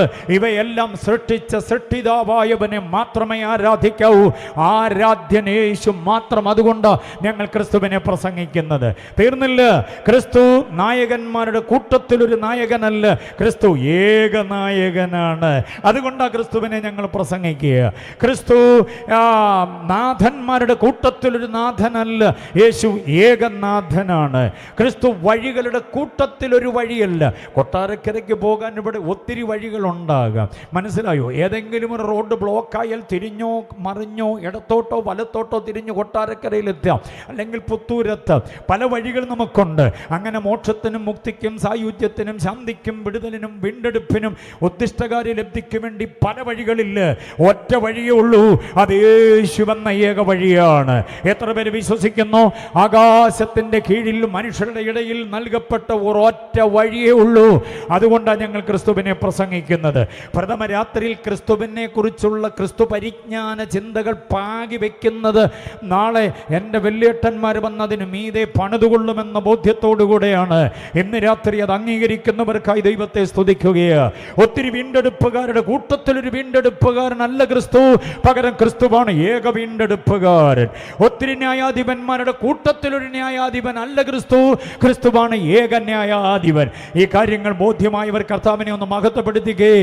അപ്പോൾ ക്രിസ്തുവിനെ പ്രസംഗിക്കുന്നത് എന്തിനാ എന്ന കാര്യത്തിന് ഉത്തരമായി എന്ന് ഞാൻ കരുതട്ടെ. Praise the Lord. ആദ്യ ദിവസം കൃത്യസമയത്ത് യോഗം നിർത്തിയില്ലെങ്കിൽ അടുത്ത ദിനങ്ങളെ അത് ബാധിക്കും എന്നതുകൊണ്ട് ഞാൻ വളരെ ക്രമീകൃതമായിട്ടാണ് ഇത് പറഞ്ഞു പോകുക. വിഷയത്തിൻ്റെ ചിന്തകൾക്ക് വിശകലനം തരാതിരിക്കുന്നത് സമയപരിധി കൊണ്ടാണെന്ന് നിങ്ങൾ സവിനയം ഏറ്റെടുത്തുകൊണ്ട് എന്നോട് സഹകരിക്കുമെന്ന് എനിക്ക് വിശ്വാസമുണ്ട്. അടുത്ത മൂന്നാമത്തെ ചിന്തയിലേക്ക് വരാം. ക്രൂശിതനായ ക്രിസ്തുവിനെ പ്രസംഗിക്കുന്നത് എന്തിനാ? 31,173 വാക്യങ്ങളുള്ള വിശുദ്ധ ബൈബിളിൽ ബാബു പാസ്റ്റർക്ക് ദൈവാത്മാവ് ചൂണ്ടിക്കൊടുത്ത വാക്യം 1 കൊരിന്ത്യർ 1:23. അതിനകത്ത് പറയുന്നു, ക്രൂശിതനായ ക്രിസ്തുവിനെ പ്രസംഗിക്കുന്നു. ഹല്ലേലൂയ. എന്തിനാ ക്രൂശിതനായ ക്രിസ്തുവിനെ പ്രസംഗിക്കുന്നതെന്ന് ചോദിക്കുമ്പോൾ, എന്തിനാണ് യേശു ക്രൂശിതനായതെന്ന് ആദ്യം അറിയണം. മാനവജാതിയുടെ പാപത്തിൻ്റെ പരിഹാരത്തിന് വേണ്ടി ആടിനെ യാഗമർപ്പിക്കുക, കാളയെ യാഗമർപ്പിക്കുക, ചുവന്ന പശുക്കിടാവിനെ യാഗമർപ്പിക്കുക, കുറുമ്പ്രാവിനെ യാഗമർപ്പിക്കുക എന്നുള്ളത് യഹൂദൻ്റെ മതാനുഷ്ഠാന കർമ്മമായിരുന്നു. മറ്റിതര മതങ്ങളിലുമുണ്ട് മൃഗബലിയും നരബലിയും ഒക്കെ തകൃതിയായി നടന്നിട്ടുണ്ട്. സ്ഥലങ്ങൾ എന്ന പേരിൽ ക്രമീകരിച്ചിട്ടുള്ള ഇടങ്ങളിൽ പോയി നിന്നും ഉരുണ്ട് കിടന്നും സങ്കടങ്ങൾ പറഞ്ഞുമൊക്കെ പാപമോചനത്തിനു വേണ്ടി വർഷാവർഷം മാസാമാസം ആഴ്ചകൾ ദിവസങ്ങളിൽ അത്യധ്വാനം ചെയ്ത് വിവിധ യജ്ഞങ്ങൾ നിർവഹിച്ച് നിരവധി ആളുകൾ അന്നും ഇന്നുമുണ്ട്. പക്ഷേ അതൊന്നും പാപത്തിന് പൂർണ്ണ പരിഹാരം വരുത്താൻ കഴിയാതെ വന്നപ്പോൾ എൻ്റെ കർത്താവ് ഒരിക്കൽ ഭൂമിയിൽ പ്രത്യക്ഷനായി. എബ്രായ ലേഖനം 9:26 വാക്യം മറക്കരുത്, വായിപ്പിക്കുന്നില്ല വാക്യങ്ങളൊന്നും. എബ്രായർ 9:26 പറയുന്നു, തൻ്റെ ദേഹം കൊണ്ട് പാപത്തിന് പരിഹാരം വരുത്തുവാൻ യേശു ഒരിക്കൽ പ്രത്യക്ഷനായി. ഹല്ലേലൂയ. ഒരിക്കൽ പ്രത്യക്ഷനായത് പാപത്തിൻ്റെ പരിഹാരത്തിന്. അതിനാണ് യേശു ക്രൂശിതനായി മാറിയത്. ക്രൂശിതനായി തന്നെ മരിക്കണമെന്നുള്ളത് തിരുവെഴുത്തുകൾ പ്രകാരമുള്ള അനുഗ്രഹീതമായ നിവർത്തിയായിരുന്നു. അതുകൊണ്ടാണ് ക്രൂശിതനായത്. കേട്ടോണം, ഇന്ന് രാത്രി തേവലപ്പുറംകാർ, പാറയിൽ ജംഗ്ഷൻകാർ ശ്രദ്ധിച്ചോണം. ഈ ശബ്ദം എവിടോട്ടെല്ലാം പോകുന്നുണ്ടോ അവിടെ കാതുകൂർപ്പിക്കുന്ന വീട്ടിനകത്ത് പുറത്ത് മട്ടുപ്പാവിലും അതുപോലെ സിറ്റ് ഔട്ടിലും ഒക്കെയായിട്ട്, അല്ലെങ്കിൽ വഴിയോരത്തൊക്കെ നിൽക്കുന്ന പ്രിയപ്പെട്ട എൻ്റെ സുഹൃത്തുക്കൾ, സഖാക്കൾ ശ്രദ്ധിക്കണം. എൻ്റെ മാന്യ ശ്രോതാക്കൾ ശ്രദ്ധിക്കണം. യേശുവിന് ക്രൂശിക്കപ്പെടുവാനുള്ള യോഗ്യത എന്താണെന്നും കൂടെ അറിയണം. ആട്ടുകൊറ്റന്മാർ യാഗമാക്കപ്പെട്ട പോലെ, കാളക്കുറ്റന്മാർ യാഗമാക്കപ്പെട്ട പോലെ യേശു യാഗമാക്കപ്പെടുകയായിരുന്നു? അല്ല. ഈ ആട്ടുകൊറ്റന്മാരും കാളക്കുറ്റന്മാരും സ്വയമേ വന്ന് യാഗമാകുകയായിരുന്നില്ല. പക്ഷേ എൻ്റെ യേശുവിൻ്റെ യാഗത്തിൻ്റെ പ്രത്യേകത പുതിയ നിയമത്തിൽ പലയിടങ്ങളിൽ പറഞ്ഞിട്ടുള്ളൊരു പ്രയോഗമുണ്ട്. അവൻ തന്നെത്താൻ നമുക്ക് വേണ്ടി വഴിപാടും യാഗവുമായി. ഓഹോ, തന്നെത്താൻ എന്നുള്ളതാണ് ഞങ്ങളുടെ ഹൃദയത്തെ യേശുവുമായി ബന്ധിപ്പിക്കുന്ന ഏകകം എന്ന് പറയുന്നത്, ഏക ഘടകം. മനസ്സിലായോ? തന്നെത്താൻ. ഗലാത്യർ 1:3 വാക്യം, തന്നെത്താൻ നമുക്ക് വേണ്ടി കൊടുത്തു. എഫേസ്യ ലേഖനം 5:26-27, തന്നെത്താൻ സഭയ്ക്ക് വേണ്ടി കൊടുത്തു. എഫേസ്യ ലേഖനം 5:2 വാക്യം, ക്രിസ്തുവും നമ്മെ സ്നേഹിച്ച് നമുക്ക് വേണ്ടി തന്നെത്താൻ വഴിപാടും യാഗവുമായി തീർന്നു. തിമോത്തിയോസ് 2:8 വാക്യം, തന്നെത്താൻ നമുക്ക് വേണ്ടി മറുവിലയായി തീർന്ന ക്രിസ്തു. അങ്ങനെ തന്നെത്താൻ എന്ന പ്രയോഗം ഇഷ്ടം പോലെ ഉണ്ട്. അവിടെ നാം ചിന്തിക്കേണ്ട ഒരു കാര്യമുണ്ട്. ആടിനെ വലിച്ച് നടത്തിക്കൊണ്ടുവരണം യാഗസ്ഥലത്തേക്ക്, കാളൻ കൂറ്റനെ അടിച്ച് നടത്തണം, പശുക്കിടാവിനെയും പശുവിനെയും യാഗമൃഗത്തിൻ്റെ കൊമ്പോട് ചേർത്ത് വെച്ച് കെട്ടണം. പക്ഷേ എൻ്റെ യേശുവിനെ ഗത്സമനയിൽ പിടിക്കാൻ വന്നവർ ഉയർത്തിപ്പിടിച്ച വെട്ടത്തിലേക്ക് കയറി നിന്നുകൊണ്ട് കർത്താവ് ചോദിച്ചു, ആരെ തിരയുന്നു? Praise the Lord. അവർ പറഞ്ഞു, ഞങ്ങൾ യേശുവിനെ തിരയുന്നു. ഈ ചോദ്യം ചോദിച്ചത് യേശുവെന്ന് അവർക്ക് മനസ്സിലായില്ല. അവർ പറഞ്ഞു, യേശുവിനെ തിരയുന്നു. യേശുവിൻ്റെ മറുപടി, അത് ഞാൻ തന്നെ. അങ്ങനെ പറഞ്ഞു കേട്ടിട്ട് കൈനീട്ടിക്കൊടുത്തവർ പിടിക്കുകയായിരുന്നു, തന്നെത്താൻ ഏൽപ്പിച്ചു കൊടുത്തു. യേശുവിനെ പിടിച്ചെന്ന് റോമാ സാമ്രാജ്യത്തിന് അവകാശപ്പെടാൻ പറ്റില്ല. യേശുവിനെ പിടിച്ചെന്ന് പീലാത്തോസിൻ്റെയോ ഹെരോദാവിൻ്റെയോ പടയാളികൾക്ക് അവകാശപ്പെടാൻ പറ്റില്ല. യഹൂദ മതത്തിൻ്റെ ഉന്നതാധികാരികൾക്ക് അവകാശപ്പെടാൻ പറ്റില്ല. എനിക്കും നിങ്ങൾക്കും വേണ്ടി യേശു പിടികൊടുക്കുകയായിരുന്നു. അതാണ് തന്നെത്താൻ. എന്നിട്ട് ഗത്സമനയിൽ നടിച്ചു നടത്തി കൊണ്ടുപോയത് ഗബ്ബഥായിലേക്കാണ്. ഗബ്ബഥ എന്ന് പറയുന്നത് കൽത്തളമാണ്. അവിടെ എൻ്റെ യേശുവിനെ അവർ തല്ലി തകർത്തു. പുറമടിച്ചുഴവുചാല് പോലെ തലയടിച്ചു പൊളിച്ചു, മുഖത്ത് മുട്ടു ചുരുട്ടി കുത്തി, കാർക്കിച്ച് മുഖത്തേക്ക് തുപ്പി. കണ്ടോ? അങ്ങനെ ഒത്തിരി യാതനകൾ, വേദനകൾ, നരാധമത്വ പ്രവർത്തികൾ അവൻ്റെ ശരീരത്തിൽ അരങ്ങേറി വല്ലാത്ത നിലയിൽ. അപ്പോഴെല്ലാം യേശു കുതറി മാറാതെ, ചിതറി ഓടാതെ തന്നെത്താൻ ഏൽപ്പിച്ചു കൊടുത്തു നിന്നു. അതിൻ്റെ കാരണം എന്താണെന്നറിയാമോ? ഇത്രയധികം യാതനകൾ, വേദനകൾ യേശു അനുഭവിച്ചത് നമ്മുടെ പാപത്തിൻ്റെ പരിഹാരത്തിനാണ്. അങ്ങനെ യേശു നിന്നുകൊടുത്തതിൻ്റെ കാരണം 1 യോഹന്നാൻ 3:5 മറക്കല്ലേ. 1 യോഹന്നാൻ 3:5 പാപങ്ങളെ നീക്കേണ്ടതിനാണ് യേശു വന്നത്. യേശുവിനെ ഞങ്ങൾ പ്രസംഗിക്കുന്നതിൻ്റെ ഒന്നാമത്തെ കാരണം കേട്ടോണേ, യേശു പാപങ്ങളെ നീക്കാൻ തന്നെത്താൻ ഏൽപ്പിച്ചു കൊടുത്തവനായതുകൊണ്ട് പ്രസംഗിക്കാതിരിക്കാൻ പറ്റില്ല ഞങ്ങൾക്ക്. ഇന്ന് രാത്രി ഇവിടെ കൂടി വന്ന ദൈവമക്കൾ കേൾക്കണേ ഒരു കാര്യം, യേശുവിനെ നമ്പി വന്നത് മുഴ മാറാൻ വേണ്ടി മാത്രമാകല്ലേ. വീക്കന്താക്കം, മുട്ടൽ, ചതവ, പൊള്ളൽ, ഇതിൻ്റെ ചികിത്സയ്ക്ക് വേണ്ടി മാത്രമാകരുത്. പ്രസംഗിക്കാൻ വരുന്ന ഉപദേശിയുടെ മേൽ കൃപയുണ്ട്, അദ്ദേഹത്തിൻ്റെ കയ്യിലേക്ക് തല കൊണ്ട് കൊടുത്താൽ സൗഖ്യം കിട്ടുമെന്ന വ്യാമോഹത്തോടെ ആരും യേശുവിൻ്റെ അടുക്കൽ വരരുത്.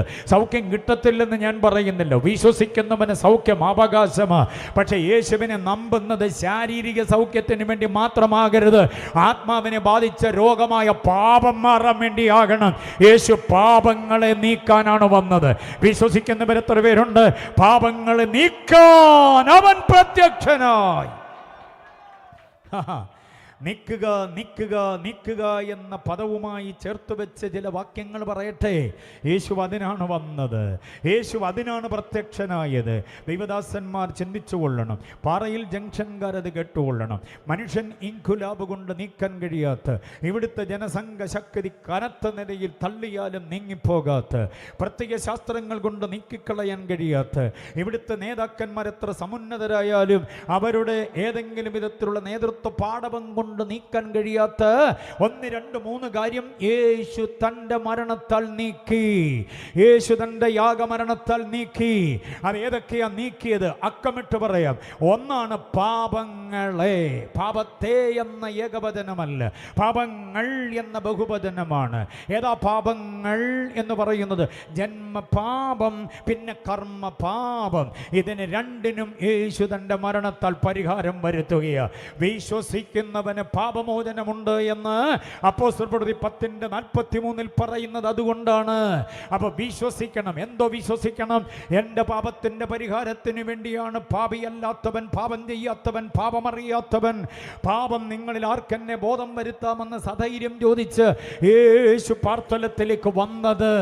ആ യേശുവിൻ്റെ മരണം എൻ്റെ പാപം നീക്കാൻ വേണ്ടിയാണ് എന്നൊരുവൻ, ആ വ്യക്തി കറുത്തവനോ വെളുത്തവനോ, സവർണനോ അവർണനോ, അവൻ സമ്പന്നനോ ദരിദ്രനോ, മുതലാളിയോ തൊഴിലാളിയോ, അടിമയോ ഉടമയോ, അമേരിക്കക്കാരനോ ആഫ്രിക്കക്കാരനോ, ഇന്ത്യക്കാരനോ ഇന്തോനേഷ്യക്കാരനോ, ആദിവാസിയോ അവസാനവാസിയോ, വ്യത്യാസമില്ല. തേവല പുറംകാരനോ തേവല കരക്കാരനോ വിഷയമല്ല. ഏത് വ്യക്തിയും യേശുവിൻ്റെ പാപത്തിന് വേണ്ടിയാ മരിച്ചതെന്ന് വിശ്വസിച്ചാൽ അവന് പാപമോചനമുണ്ട്.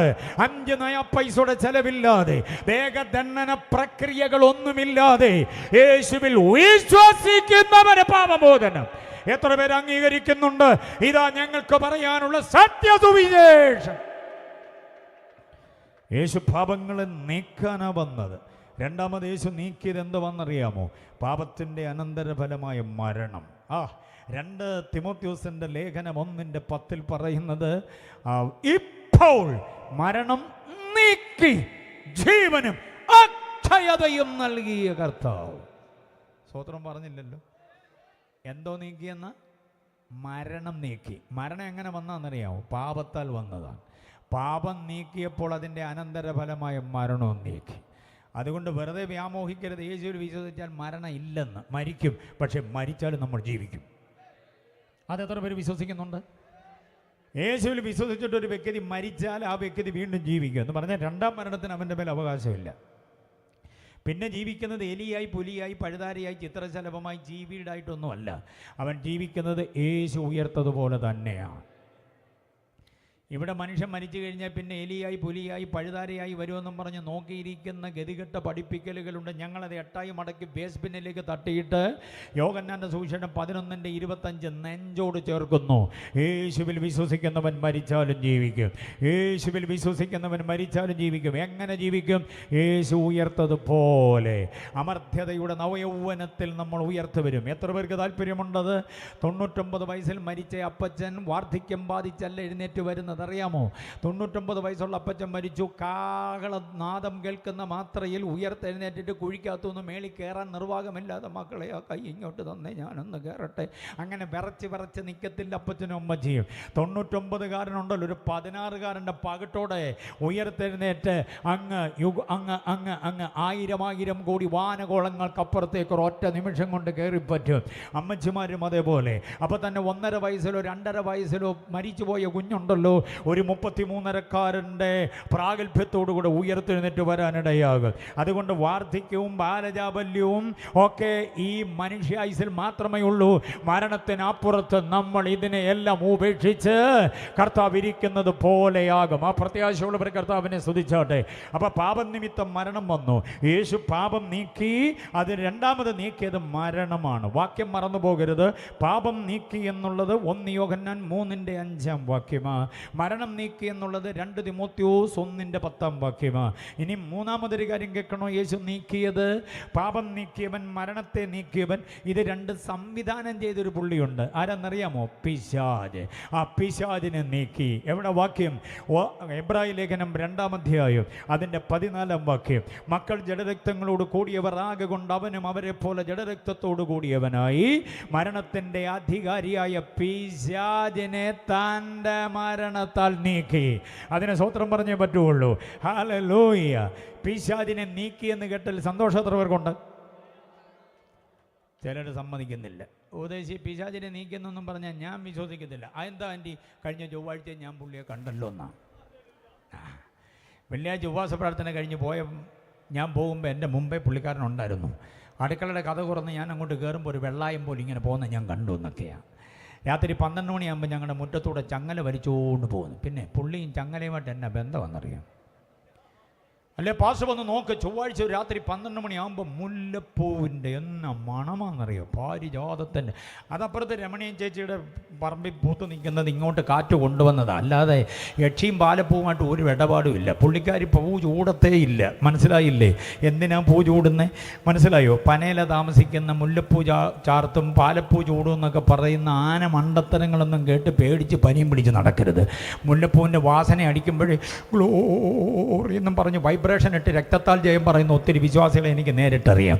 മുല്ലപ്പൂവിൻ്റെ മണം കേൾക്കാൻ പാടില്ല, പാലപ്പൂവിൻ്റെ മണം കേൾക്കാൻ പാടില്ല, ചങ്ങലയുടെ ശബ്ദം കേൾക്കാൻ പാടില്ല. ഇതൊക്കെ പ്രകൃതിയിലുള്ള ശബ്ദങ്ങളാണെന്നേ. ഇതും പിശാചുമായിട്ടൊന്നൊരു ബന്ധമില്ല.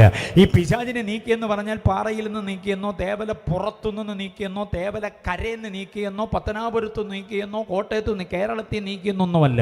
ഞാനിത് പറയുമ്പോൾ പിശാച് വർദ്ധിത വീര്യത്തോടെ അവിടെ പടിയും കഴിച്ച് ഇങ്ങനെ പുറത്ത് നിൽപ്പുണ്ട്. അറിയാമോ? അപ്പോൾ പിന്നെ നീക്കിയെന്ന് പറഞ്ഞാൽ എവിടുന്ന് നീക്കിയെന്നാ? യേശുവിന് നിഷ്കളങ്കവും നിർമ്മലവും കുറ്റമില്ലാത്തതും നീതിയുള്ളതും നിർദോഷവുമായ രക്തം കൊണ്ട് കഴുകപ്പെട്ട നമ്മിൽ നിന്ന് നീക്കിയെന്ന്, നമ്മുടെ വീട്ടിൽ നിന്ന്, നമ്മുടെ സ്ഥാപന ജംഗമ വസ്തുവിൽ നിന്ന്, നമ്മുടെ തലമുറയെ തൊടാതെ, നമ്മുടെ ശരീരത്തെ തൊടാതെ, നമുക്കുള്ള അവകാശത്തിൻ്റെ മേൽ ചെങ്കോല് വയ്ക്കാതെ കടക്ക് പുറത്തെന്ന് പറഞ്ഞ് കർത്താവ് നീക്കിയിട്ടുണ്ട്. യേശുവിൻ്റെ ചോര കൊണ്ട് കഴുകപ്പെട്ടവർ ഒറ്റ വ്യക്തിയും തൊടാൻ പിശാചിനും അവൻ്റെ സന്നാഹങ്ങൾക്ക് കഴിയത്തില്ലെന്ന് ഞാൻ പറഞ്ഞാൽ ഏറ്റെടുത്ത് ദൈവത്തെ സ്തുതിക്കാൻ എത്ര പേർക്ക് കഴിയും? ആരും നിങ്ങളെ ചതിക്കരുത്, ആരും നിങ്ങളെ തെറ്റിക്കരുത്, ആരും നിങ്ങളെ വലിച്ചുകൊണ്ട് പോകരുത് അബദ്ധജടിലമായ ഉപദേശങ്ങളിലേക്ക്. അഭിഷേകത്തിന്റെ ശക്തി പ്രാപിച്ച് നിന്നെ തൊടാൻ ഒരു പിശാചിനും ആവില്ല. ഇന്ന് രാത്രി ദൈവമക്കൾ കേട്ടോണം, അന്യഭാഷ പറയാൻ വേണ്ടി മാത്രമല്ല ശക്തി ദൈവം തന്നിട്ടുള്ളത്, പിശാചിനോട് പടപൊരുതാൻ, എടുക്കുന്നതിന്റെ തന്ത്രമെന്ന് പറയാൻ, യേശുവിന്റെ നാമത്തിൽ അടങ്ങെന്ന് പറയാനുള്ള അധികാരമാണ് the mighty power, the excellency power, the exceeding great power, the resurrection power നമുക്ക് തന്നിട്ടുള്ളത്. അന്ധകാരത്തിന്റെ പോരുകളോട് അടങ്ങ് എന്ന് പറയാൻ വേണ്ടിയാ. ഈ മണ്ണ് എൻ്റേതാണെന്ന് അവകാശപ്പെടുന്ന, പാറയിൽ മണ്ണ് എൻ്റേതാ, തേവല പുറം എൻ്റേതാ, ഞാൻ ഈ പുറത്തൊന്ന് മാറത്തില്ലെന്നൊക്കെ പറഞ്ഞ് നിൽക്കുന്ന ചില ആധിപത്യ വ്യവസ്ഥിതികൾ കാലപ്പഴക്കമുള്ളതുണ്ട്. പക്ഷേ അഭിഷേകം പ്രാപിച്ച ദൈവപൈതൽ പറയണം, ഇറങ്ങ യേശുവിൻ്റെ നാമത്തിൽ. ബാബുപ്പാസോടും വിശ്വാസികളോടും എനിക്ക് പറയാനുള്ളത്, ഈ ദേശത്ത് അവകാശം പറയുന്ന ചില ദുഷ്ടശക്തിയോട് യുദ്ധം ചെയ്തുകൊണ്ട് വേണം ഇവിടുത്തെ സഭാപ്രവർത്തനങ്ങൾ. സെൻട്രൽ ഒരുമിച്ച് കൂടെയുണ്ട്, സെൻട്രൽ മിനിസ്റ്ററും സന്നാഹങ്ങളും കൂടെയുണ്ട്, പ്രാർത്ഥിക്കുന്ന ഞങ്ങൾ കൂടെയുണ്ട്. ബാബുപ്പാസ നാട്ടിൽ ഇവിടെ ആരംഭിച്ചിരിക്കുന്ന പ്രവർത്തനത്തെ കേട്ടുകെട്ടിക്കാൻ വേണ്ടി ശ്രമിക്കുന്ന ചില പോരാട്ടങ്ങളും ദുർമന്ത്രവാദ ശക്തികളുമുണ്ട്. പറയണം, എൻ്റെ യേശു നിന്നെ നീക്കിയതാണ് ഇവിടെ നിന്ന്, നിനക്കിവിടെ അവകാശമില്ല, ഞങ്ങൾ ഒരുമിച്ച് യുദ്ധം പ്രഖ്യാപനം ചെയ്യുന്നു എന്ന് പറയാൻ കഴിയുന്ന ഇടത്താണ് ഒരു വലിയ വിടുതൽ പ്രാപിപ്പാൻ കഴിയുന്നത്. അത് വിശ്വസിക്കുന്നവരെ കരമടിച്ച് ദൈവത്തെ ആരാധിക്കട്ടെ. ആ അഭിഷേകത്തിന്റെ ശക്തിയോടെ ഒരു വലിയ യുദ്ധ സന്നാഹത്തിനായി നമ്മൾ തുടരുകയാണ്. ഹല്ലേലൂയ. ഛത്തീസ്ഗഡിലോ നോർത്ത് ഇന്ത്യയിലോ എവിടാന്ന് വെച്ചാൽ തിരിച്ചു പൊക്കോണം, ഇവിടെ കണ്ടുപോകരുതെന്ന് വെല്ലുവിളി ഉയർത്തുന്ന ചില പോരുകളുണ്ട്. ഇവിടെ വേണ്ട എന്ന് അവകാശപ്പെടുന്നവരുണ്ട്. പക്ഷെ ഇന്ന് രാത്രിയിൽ നമ്മൾ പറയുന്നു, യേശുവിന്റെ നാമത്തിൽ ഇവിടുത്തെ പ്രവർത്തനങ്ങൾ വിശാലമാകും. അത് വിശ്വസിക്കുന്നവർക്കായി ദൈവത്തെ സ്തുതിക്കുകയാണ്. Glory, hallelujah. അപ്പോൾ യേശു നീക്കിയത് എന്തുവാണെന്നറിയാമോ? ഒന്ന്, പാപത്തെ; രണ്ട്, പാപസംബന്ധമായ മരണത്തെ. ഇത് രണ്ടും കൂടെ സംവിധാനം ചെയ്ത ആരാ? പിശാച്. പിശാചിനെയും കൂടെ നീക്കി. ഇനി യേശു നീക്കാൻ പോകുന്നത് എന്താണെന്നറിയോ? ഈ മൂന്ന് കാര്യങ്ങൾ യേശു നീക്കിയതാ. ഇനി നീക്കാൻ പോകുന്നതും കൂടെ പറയാം. 1 കൊരിന്ത്യർ ലേഖനം 15:24 രാജ്യം പിതാവിനെ ഏൽപ്പിക്കുന്നതിന് മുമ്പ് സകല അധികാരത്തെയും ശക്തിയെയും ആധിപത്യത്തെയും നീക്കം ചെയ്യും. ഓ, എത്ര ദൈവമക്കൾക്ക് സന്തോഷമുണ്ട്. 1 കൊരിന്ത്യർ 14:24 വായിച്ച് സന്തോഷിക്കണം കേട്ടോ. വളരെ ശക്തമാണ് വായിക്കണം. 1 കൊരിന്ത്യർ 15:24 സകല ശക്തികൾക്കും വാഴ്ചകൾക്കും അധികാരത്തിനും നീക്കം വരുത്തിയിട്ട് രാജ്യം ആരെ ഏൽപ്പിക്കും?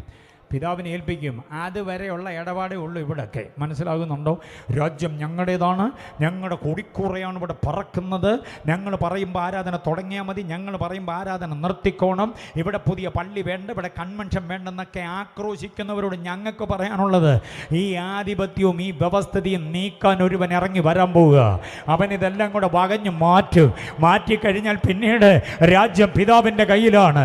സമത്വം, സുന്ദരം, ക്ഷേമമായ രാജ്യം, സത്യധർമ്മ, ന്യായ, നീതികളെ കോർത്തിണക്കിക്കൊണ്ട് രാജ്യം, ദുഃഖമില്ലാത്ത, മുറവിളിയില്ലാത്ത, യാതൊരു പിക്കറ്റിങ്ങോ ഹർത്താലോ വഴിതടയലോ കരിങ്കൊടി പ്രകടനങ്ങളോ ഇല്ലാത്ത, സെക്രട്ടേറിയറ്റ് വളയാത്ത, പാർലമെന്റ് ഉപരോധിക്കാത്ത, തീവ്രവാദം, ഭീകരവാദം, മതമൗലികവാദം, മദ്യമാഫിയ സംഘങ്ങൾ, ഭൂമാഫിയ സംഘങ്ങൾ, പെൺവാണിഭ റാക്കറ്റുകളൊന്നും ഇല്ലാത്ത, മനസ്സിലായോ, ഒരു രാജ്യം ഇവിടെ ഉണ്ടാകും. അങ്ങനെ ഒരു വ്യവസ്ഥിതിയെ കർത്താവ് ഇവിടെ കൊണ്ടുവരും. അതുകൊണ്ട് ഇന്ന് നിലവിലുള്ള സകല വ്യവസ്ഥിതികളെയും എൻ്റെ കർത്താവ് നീക്കും. വിശ്വസിക്കുന്നവർ കർത്താവിനെ സ്തുതിച്ചാട്ടെ. അവ യേശുവിനെ ഞങ്ങൾ പ്രസംഗിക്കുന്നത് ഈ കാരണത്താലും ഈ പ്രത്യാശയാലുമാണ്. ഹല്ലേലൂയ. ബോധ്യമായി ഇവരെ എത്ര പേരുണ്ടെന്ന് രാത്രിയിൽ യേശുവിനെ പ്രസംഗിക്കുന്നതിന് അടുത്തൊരു കാരണം കൂടെ ഞാൻ പറയട്ടെ. എന്താണെന്നറിയാമോ? യേശുവിൻ്റെ സുവർണ്ണ വാഗ്ദത്തങ്ങളിൽ മേലുള്ള ഉറപ്പാണ്. യേശുവിൻ്റെ സുവർണ്ണ വാഗ്ദത്വം എന്തുവാ? തലവേദനയുള്ളവർ കയറി വാ, നട്ടല് വേദനയുള്ളവർ കയറി വാ, ഹാർട്ടിൻ്റെ പ്രശ്നമുള്ളവർ കയറി വാ എന്നുള്ളതല്ല യേശുവിൻ്റെ സുവർണ്ണ വാഗ്ദത്തം. അതൊക്കെ യേശു ചെയ്യും, ഇല്ലെന്ന് ഞാൻ പറയുന്നില്ല, അതൊക്കെ ചെയ്യും. പക്ഷേ യേശുവിൻ്റെ വാഗ്ദത്തങ്ങളിൽ ഏറ്റവും മുന്തിയത് ഏതാണെന്നറിയാമോ? ഞാൻ ഇരിക്കുന്ന ഇടത്ത് ഞാൻ വന്ന് നിങ്ങളെ എൻ്റെ അടുക്കൽ ചേർത്തുകൊള്ളും. പ്രഥമ രാത്രി ആയതുകൊണ്ട് പുനരാഗമനത്തെക്കുറിച്ച് പറയുന്നത് ഉചിതമല്ലെന്ന് എനിക്കറിയാം. എൻ്റെ പിന്നാലെ വരുന്നവർ ഒരുപക്ഷേ അതായിരിക്കുമോ ഇവിടെ കൊണ്ടുവരുന്നതെന്ന് ഞാൻ സംശയിക്കുന്നു. അതാകട്ടെ എന്ന് ഞാൻ ആഗ്രഹിക്കുന്നു. കേട്ടോണം, യേശു പറഞ്ഞൊരു കാര്യം, ഞാൻ ഇരിക്കുന്ന ഇടത്ത്, നിങ്ങളിരിക്കുന്ന ഇടമത്ര സുഖമല്ല. ഇവിടെ പാപസംബന്ധമായി ഒട്ടനവധി വശീകരണ തന്ത്രങ്ങളുണ്ട്. നിങ്ങൾ ജഡത്തിലാണ്. ഈ ജഡത്തിൻ്റെ വികാര വിക്ഷോഭങ്ങൾ നിങ്ങളെ അടിച്ചമർത്തും. നിങ്ങളിലുള്ള പ്രാകൃതത്വം കൂടെ എഴുന്നേൽക്കും. എന്നാൽ ഞാൻ ഇരിക്കുന്ന ഒരിടമുണ്ട്, അവിടെ പാപമില്ല. മനസ്സിലാകുന്നുണ്ടോ? പാപമില്ലാത്ത ഒരിടത്തേക്ക്, അതേതെങ്കിലുമൊക്കെ ഒരു ഗോളത്തിലേക്കല്ല, എൻ്റെ പിതാവിൻ്റെ ഭവനത്തിലേക്ക് ഞാൻ കൊണ്ടുപോകുക. അവിടെ പാപമില്ല. കണ്ടോ? പാപത്തിൻ്റെ സാന്നിധ്യമില്ലാത്ത ഒരിടത്തേക്ക് നമ്മളെ കൊണ്ടുപോകാമെന്ന വാഗ്ദത്തമാണ് ഏറ്റവും വലിയ വാഗ്ദത്തം. വിസയല്ല ഏറ്റവും വലിയ വാഗ്ദത്തം. കണ്ടോ? സാമ്പത്തികമല്ല ഏറ്റവും വലിയ വാഗ്ദത്തം. സ്ഥിതിക്ക് ഭേദം വരുത്തുന്നു എന്നുള്ളതൊക്കെ വാഗ്ദത്തമാണ്. പക്ഷേ ഏറ്റവും വലിയ സുവർണ്ണ വാഗ്ദത്തം യേശുവിൻ്റെ മടങ്ങി വരവാണ്. യേശു മടങ്ങി വരും. എവിടുന്ന് മടങ്ങി വരും വെച്ചാൽ ദേശം കേൾക്കാൻ വേണ്ടി പറയാം. യേശു മടങ്ങി വരുന്നത് സ്വർഗത്തിൽ നിന്നാണ്. പൗലോസിൻ്റെ ലേഖനത്തിൻ്റെ എഴുത്തിൻ്റെ ഭംഗി ശ്രദ്ധിക്കണം. സ്വർഗത്തിൽ നിന്ന് വരുമെന്ന് പറയാനുള്ള തൻ്റെ ഇടം എന്താണെന്നറിയാമോ? യഹൂദ മര്യാദ പ്രകാരം കല്ലറത്തോട്ടത്തിൽ ഭൂമിയിൽ അടക്കം ചെയ്യപ്പെട്ട യേശു സ്വർഗത്തിൽ നിന്ന് വരുമെന്ന് പറയണമെങ്കിൽ ആ കല്ലറ തുറന്ന് യേശു പുനരുദ്ധാനം ചെയ്തിട്ടുണ്ട്. പുനരുദ്ധാനം ചെയ്ത് മാത്രമല്ല, ആ യേശു സ്വർഗത്തിലേക്ക് ആരോഹണം ചെയ്തിട്ടുണ്ട്. റിസറക്ഷൻ ആൻഡ് അസെൻഷൻ, ഇത് രണ്ടും യേശു ചെയ്തതുകൊണ്ടാണ് സ്വർഗത്തിൽ നിറങ്ങി വരുന്നത്. സ്വർഗത്തിൽ നിറങ്ങി വരുന്നത് നമ്മളെ അവിടോട്ട് കൊണ്ടുപോകാനാണ്. മനസ്സിലായോ? എങ്ങനെയാ വരുന്നത്? സകലത്തെയും കീഴ്പ്പെടുത്തുവാനുള്ള തൻ്റെ ശക്തിയുടെ വ്യാപാരത്താൽ. എന്തിനാ വരുന്നത്? നമ്മുടെ താഴ്ചയുള്ള ശരീരത്തെ തൻ്റെ മഹത്വമുള്ള ശരീരത്തോട് അനുരൂപമായി രൂപാന്തരപ്പെടുത്താനാ. എത്ര പേര് വിശ്വസിക്കുന്നുണ്ട്? കർത്താവ് ആഗമിക്കുമെന്ന് പറഞ്ഞപ്പോൾ ബാവുപ്പാസ്റ്ററുടെ ആഗമനം നിർത്താനുള്ള സിമ്പലായി ഞാൻ പരിഗണിക്കുന്നു. സ്തോത്രം. അവിടെ നിന്ന് കേട്ട് സ്തോത്രം പറഞ്ഞുകൊണ്ടിരുന്ന ദൈവദാസൻ കയറി വന്നതിൻ്റെ ഉദ്ദേശം പാസ്റ്ററെ സമയമായി എന്നുള്ള സിമ്പൽ എനിക്ക് തരാനാണ്. യേശു വരും. ഇതുപോലെ എപ്പോഴാന്ന് പറയാൻ പറ്റത്തില്ല. കർത്താവ് വരും. എത്ര പേര് വിശ്വസിക്കുന്നുണ്ട്? എന്തിനാ വരുന്നതെന്നൊരു ഒറ്റ കാര്യം പറയാം. എന്തിനാ വരുന്നതെന്ന് അറിയാമോ? നമ്മുടെ താഴ്ചയുള്ള ശരീരത്തെ എന്തോ ചെയ്യാനാ? മഹത്വമുള്ള ശരീരത്തോട് ദൈവമക്കളൊരു ഉപദേശം പറയട്ടെ. മഹത്വമുള്ള ശരീരത്തോട് അനുരൂപമാക്കാനാ കർത്താവ് വരുന്നതെങ്കിൽ ഫിലിപ്പിയ ലേഖനം 3:21 ചേർത്ത് റോമർ 12:2 സമഞ്ജസമായി സമ്മേളിപ്പിക്കണം, സമുന്നയിപ്പിക്കണം. എന്ന് പറഞ്ഞാൽ എന്തോ മനസ്സിലായി? കർത്താവ് വരുന്നത് അനുരൂപമാക്കാനാ. അനുരൂപമാക്കാൻ വരുന്ന കർത്താവ് നോക്കുന്നത് ഈ ഭൂമിയിൽ ജീവിച്ചവരാരെങ്കിലും ഈ ലോകത്തോട് അനുരൂപമായോ എന്നാണ്. ഈ ലോകത്തോട് അനുരൂപമായ ഒരുത്തനെയും ഒരുത്തിയെയും കർത്താവ് തൻ്റെ രൂപത്തോട് അനുരൂപമാക്കത്തില്ല. അപ്പോൾ ജീവിതത്തിൽ ആത്മീയത സൂക്ഷിക്കുന്നവർ ലോകത്തിൽ ജീവിക്കുമ്പോൾ ലോകക്കാരല്ലാതെ ജീവിക്കണം. ജഡത്തിൽ ജീവിക്കുമ്പോൾ ജഡപ്രകാരമല്ലാതെ ജീവിക്കണം. ഈ ലോകത്തിൽ ജീവിക്കുമ്പോൾ വേറൊരു ലോകത്തിന് വേണ്ടി കൊതിച്ചോണം. അങ്ങനെ ജീവിക്കുന്നവരെ തന്നോട് അനുരൂപമാക്കാനാണ് കർത്താവ് വരുന്നത്. ബോധ്യമായവർ കർത്താവിനെ സ്തുതിച്ചാട്ടെ. ഞാൻ പ്രസംഗിച്ചതിൻ്റെ ആകത്തുക ബാബുപ്പാസ്റ്റർക്ക് ദൈവാത്മാവ് കൊടുത്ത വാക്യമാണ്. ഞങ്ങളോ ക്രൂശിക്കപ്പെട്ട ക്രിസ്തുവിനെ പ്രസംഗിക്കുന്നു. കൺവെൻഷൻ സുഹൃത്തെ, കൺവിക്ഷൻ വരാൻ വേണ്ടിയ. കൺവെൻഷൻ എന്ന് പറയുന്നത് കൺവെർഷൻ ഉണ്ടാകാൻ, കൺവെൻഷൻ കൺഫെക്ഷൻ ഉണ്ടാകാൻ, കൺവെർഷൻ കമ്മിറ്റ്മെൻ്റ് ഉണ്ടാകാൻ.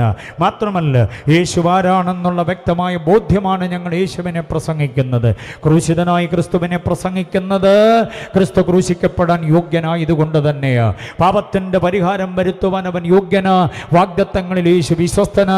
യേശുവിൻ്റെ ഏറ്റവും വലിയ വാഗ്ദത്തം മടങ്ങി വരുമെന്നുള്ളത്, നമ്മെ ചേർത്തുകൊള്ളുമെന്നുള്ളതാണ്. ആ പ്രത്യാശയിൽ ഉറപ്പുള്ളവർ ദൈവമക്കൾ ദൈവസന്നിധിയിൽ ചാടി എഴുന്നേറ്റാട്ടെ. കൊയറൊരു പ്രത്യാശയുടെ ഗാനം, പാട്ടിൻ്റെ വരികൾ ചേർന്ന് പാടുമ്പോൾ കൂടെ പാടി നമുക്ക് സന്തോഷിക്കാം. എഴുന്നേപ്പിച്ച് നിർത്തുന്നത് പോകാനുള്ള സൗകര്യത്തിനല്ല, പാടി ആരാധിക്കാനുള്ള സൗകര്യത്തിന്. ചില നിമിഷങ്ങളുടെ മാത്രം പ്രൈസ് ആൻഡ് ഷെയിം നമുക്ക് വേണ്ടി അനുഗ്രഹീതമായി പ്രത്യാശയുടെ വരികൾ നാം പാടിത്തരും. അത് ചേർന്ന് പാടി കർത്താവിനെ സ്തുതിക്കാം. Yes, hallelujah. കരങ്ങളടിച്ച് ചേർന്ന് പാടണം. ഓൺലൈനുള്ളവർ ഞങ്ങളോട് ചേർന്ന് പാടിക്കൂ.